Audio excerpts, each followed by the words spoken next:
Professor Abraham that, Mr. Speaker, Mr. Chairman, he is one of the two people who have been reappointed to the cabinet to the same docket that they were serving previously, the last 2 years. I want to ask you a question, Professor, that what do you think makes you feel that you can serve in that docket again? Because why I'm asking that question is because if you look at what happened in the last 2 months in this country, the demonstrations and the kind of things that happened, in my view, you look like somebody who was lost. Your presence was not being felt. Your omnipresence was not being felt, if I may say so, because you could see abductions were happening, human rights abuses were happening, but the minister's voice was not being heard in that situation. What do you think, what makes you think that you can serve again in the same docket? But the next question is that you have also seen widely, you have been widely accused the last 2 months or the last 1 year that you've presided over human rights abuses from time you've been appointed CS till last month.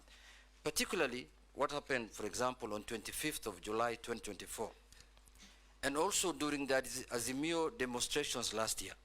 More than 75 Kenyans lost their lives. And last month also, more than 50 Kenyans lost their lives. So there's a feeling that the national police response to protest is stuck in the old way of doing things. So the question is, to what extent do you think ministerial responsibility for the brutality meted on Kenyans by security organs? At what level do you think you can take responsibility for that?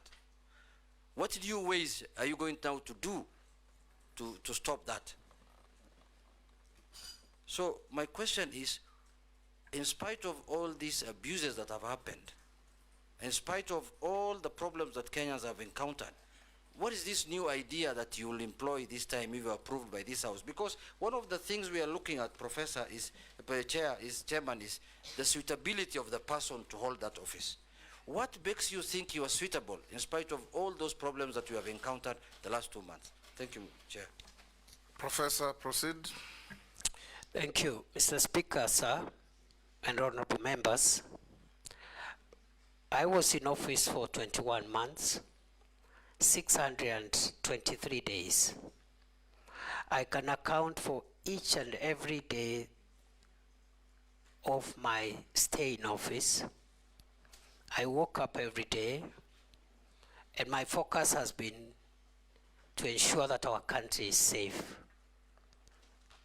I have risen before dawn every day, including Sundays, and gone to sleep very late, simply because of the demands of our homeland security.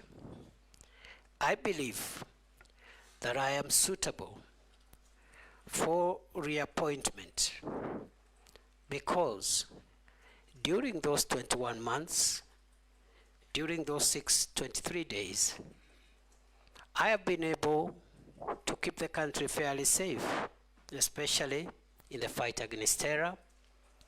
Previously, we had an escalation around 2021-2022 of terror attacks in northern Kenya and the Boni Enclave.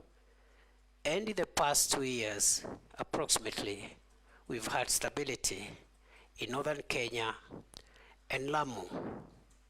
I believe I am suitable, Honorable Speaker, because the crime of banditry has been reduced significantly, in my estimation, by more than 75%, even if pockets of insecurity continue to be experienced. And we do know where the gaps are and what needs to be done to even bring this problem to a complete end. Mr. Speaker, I have visited all the 47 counties, some of the counties numerous times. I've been to Lamu 21 times in 21 months. I've been to Samburu 8 times. I've been to Baringo 13 times. I've been to many other counties. And therefore, I have not been lazy. I've been diligent and I've conducted myself within the parameters of Article 73, which requires me to conduct myself in a manner that brings honor to the nation and dignity to the office I hold. I have worked with officers at the headquarters, but I've also sat down in numerous meetings to work with officers at regional, county, and sub-county levels to make sure that we share decision-making processes and decision implementation processes. I believe, Mr. Speaker, the question has been directed to the events of the recent weeks. And I want to respond as follows. That the reason that I didn't talk every day is because the events the Honorable Member is referring to were mainly operational issues.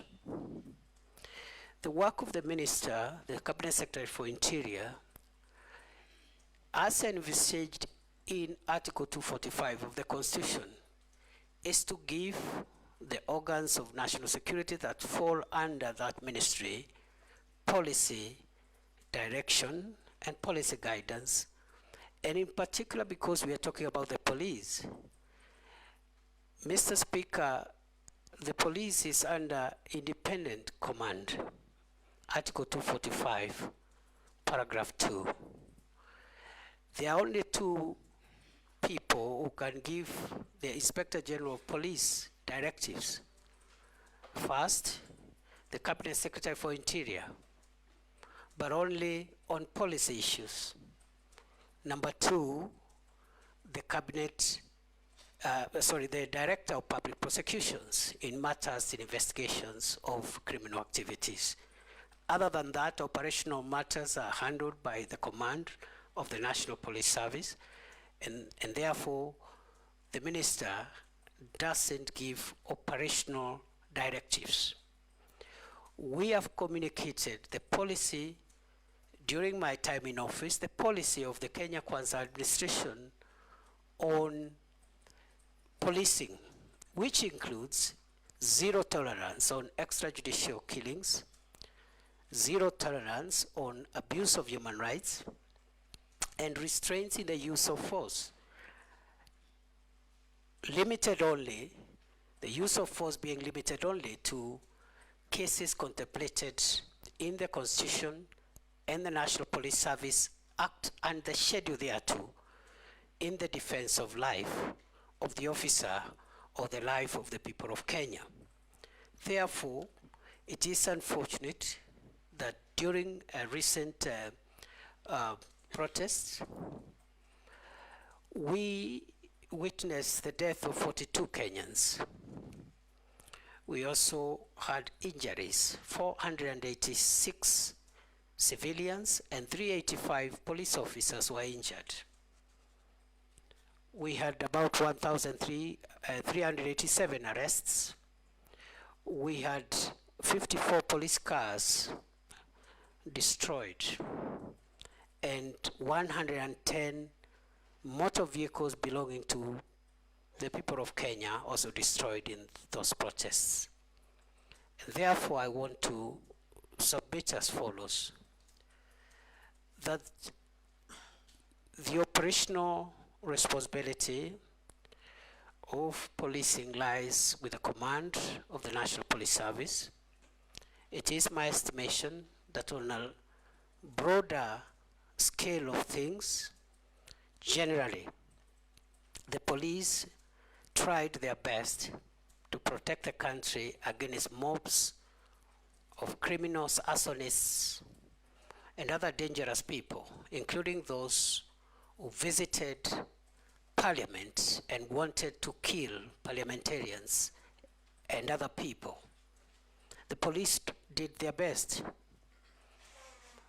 And in the event, as it is possible, that any officer went beyond what is allowed in terms of the use of force, It is now the work of the Independent Police Oversight Authority and other accountability agencies to help the country to bring to closure the issue of justice for excess use of force.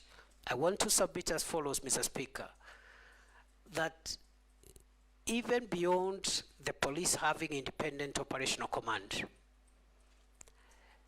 the issue of the use of firearms by a police officer is individual.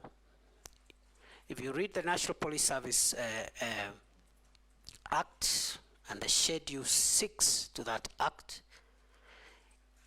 every police officer has individual responsibility on how they use firearms. You cannot, the Inspector General of Police will not be there to tell the police, the officer, shoot this one, don't shoot this one.